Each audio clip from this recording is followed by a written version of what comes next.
Okay, so paano mga teknika at ito ay video ng isang washing machine na sinend sa atin ng ating kapatid.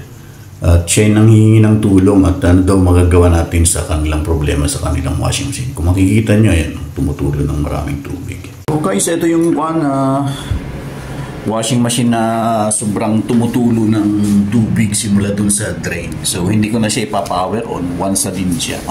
Once a go. Hindi ko na siya ipa-power on kasi obvious na obvious yung kanyang problema dito sa may parting sa loob. So sana nahugot lang yung pinaka-hose ng drain. So yun titignan natin. Yan, bubuksan natin itong pinaka-back cover na yun. Technique, pagka bukas ng kanyang back cover, itong bumungad. So tama yung ating hinala. So praise God, at ito lang yung naging problema.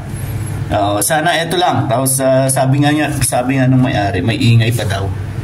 Maingay. Ewan ko kung paano nahugot. Siguro nga medyo hindi stable tong tignan natin.